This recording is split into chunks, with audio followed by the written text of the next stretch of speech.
This actually will be taught by Dr. Diwan. I will cover the process dynamics part, the first part. Is related to process control. Basically, the question is how can you design a system in order to really ensure that the quality of the product or the purity, if you want, okay, can always be ensured in a system, in a chemical system. So you will basically learn how to use all the aspects, more practical if you want, aspects of the controllers, which are those systems, and how to actually implement these controllers. The module is mostly theoretical, but there is also a lab component. So, and also we have a simulation component. In process dynamics, in particular, I use the simulator, the equation-oriented simulator, during the lectures, and also you will have to use the simulator in a coursework. In the process control part, there is a lab activity. So, and then at the end of the lab activity, you will have basically complete a report. In terms of assessment, this module is 80% assessed through an exam, and then there is a 20% coursework component. There are two courseworks, each one 10% of the overall mark. And I think we have lectures 2 times per week, so it is on Wednesday and Friday morning. So I think that's most of it, I would say. If you have questions of any kind. No questions? See you next week. Bye.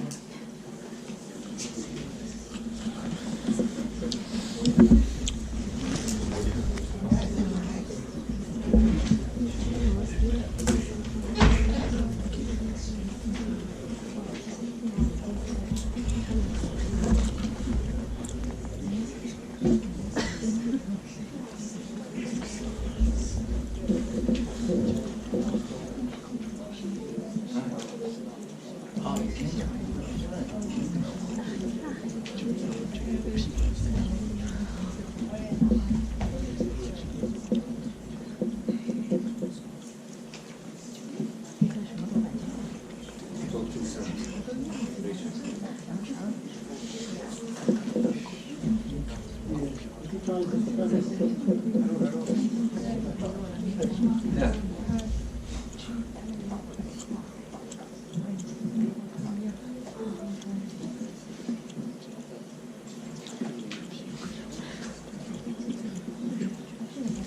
Right. Good afternoon, everyone. My name is Harun. I teach advanced safety and loss prevention. I'm going to spend 2 minutes talking about what the course is about and its importance. Those students who are taking the design project stream, it's basically mandatory, so you do have to take this course. Those people who are doing the other stream, it's an option, so it's your decision whether or not to take it. Now, why is it important? Safety, of course, it's an integral part of process engineering. You need to have some experience in safety, and to become a chartered engineer, it is important to have some, of course, some understanding of safety and some experience. Reason many accidents happen in the process industry. Some examples. Can you give me an example of a major accident in recent years which has resulted in fatalities, environmental pollution? Name something. An accident. Petrochemical industry. Which one? Texas City Refinery. Yeah, exactly. Texas City Refinery. Another one. Piper Alpha, this is before your time. Bhopal, you've heard of Bhopal? 10,000 people at least died because of a leak, cyanide leak from the plant. So it is very serious. And all those accidents could have been avoided, without exception. Okay? And this is why we have to learn about process safety to avoid the repeat of those accidents. So it is important to I think the job of process engineer is more important than the job of a doctor, in a way, as far as the health of people is concerned. Because if a doctor makes a mistake, you could kill one person. If a process engineer makes a mistake on a plant, you could kill thousands. So it is really, you really need to be careful. So it is a very diverse subject. During this course, we have about 30 hours of lectures and tutorials. I covered the main topics. Here is the aim to provide students with advanced training in hazard identification. How do you identify a hazard? How do you quantify it? That's what is going to basically the consequences of a failure is. Once you have identified a hazard, for example, the fire, what the consequences are, what's the heat which is released as a result of fire, is the toxic material, how far is the what's the toxicity of this material, if it's this cloud, how far this poisonous cloud is going to spread. It's all based on mathematical modeling. And once you have the consequences, then you can take mitigation steps. That is to avoid if there is a leak, for example,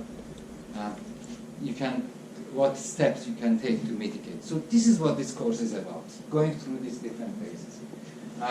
A little bit more in detail, what is it that you need to come out once you finish, once you attend these kind of lectures, what is the takeaway? Basically, be able to appreciate the importance of safety and loss prevention. So, I think I've succeeded that already, yes?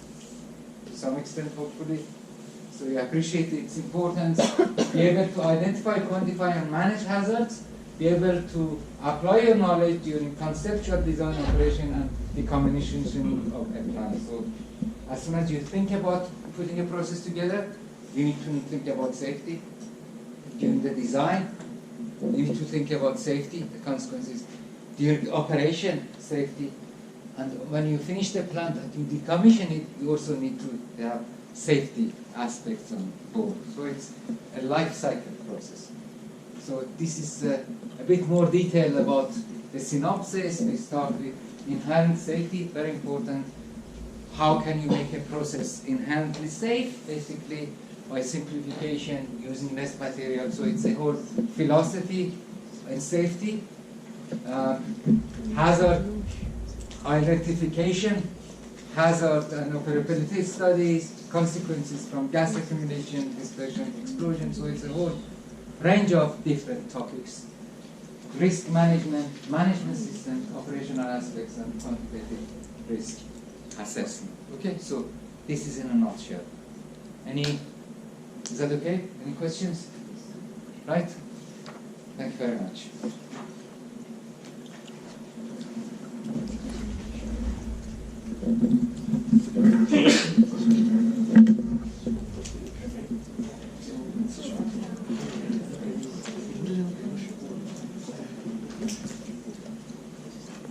Good afternoon. My name is and I'm teaching chemical reaction engineering. The course that I'm teaching is the chemical reaction engineering 2, which means is that there's the chemical reaction engineering 1. Okay, the chemical reaction engineering 1, I believe George Manos introduced you to that course. So, chemical reaction engineering 1 essentially covers the third, maybe a little bit more from this book. Okay. Elements of chemical reaction engineering 4th edition. That's what we use for CRE 1, and CRE 2 continues from that. So in CRE 2 we cover the rest of the book, more or less, plus other material from other books, particularly level speed. Okay, I'm saying that so that you realize that if one decides to go and attend the CRE 2, you really, I strongly advise that you do it if you have taken CRE 1 before, or you have taken an equivalent chemical reaction engineering course in your university, because otherwise we are starting more or less from the middle of the book, from day 1. Okay, and I assume that people who attend CRE 2 know about improve before they start. Otherwise, the other alternative, of course, if you are extremely keen to take the course, which I don't mind, and people have done it, is prepare. I start teach actually next week, and you have about a week to catch up. And I mean also later, but you can take the week up to next week and possibly the week after to catch up and learn the material that is covered in CRE 1.